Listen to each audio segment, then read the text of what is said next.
And we've seen many other examples of what has become known as false flag operations since. Now, what concerns me is in Libya, Gaddafi was taken out in exactly the same sort of operation where CIA and MI6 were funding Al-Qaeda in 2011. And this time it was done openly, in the full view of the world's media, and we didn't care. Whereas in the 1990s it was done secretly and shamefully and covered up. So that shows a moral journey that we have made as citizens, as the people of the world, to condone this sort of activity. What concerns me now is what is happening in Syria.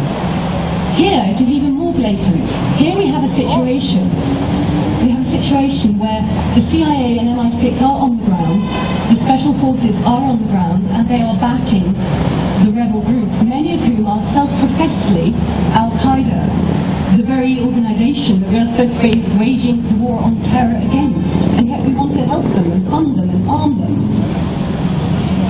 And now we have the claims of a chemical weapons attack.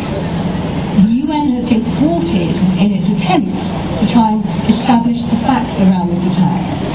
It is being blamed by the Western propaganda media on the Assad regime and used by our governments as a pretext to invade.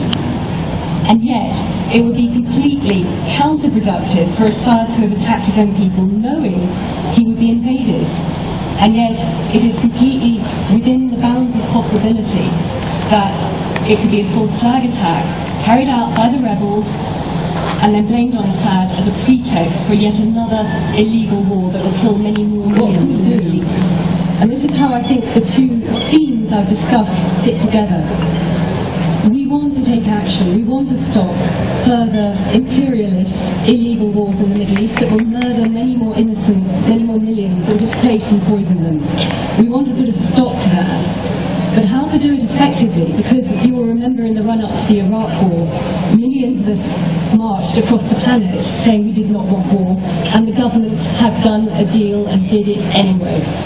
So if we want to mobilise and get active and campaign, but also do it effectively, we need also to think about our privacy and our internet security to organise and mobilise without giving all our plans away in advance to the opposition.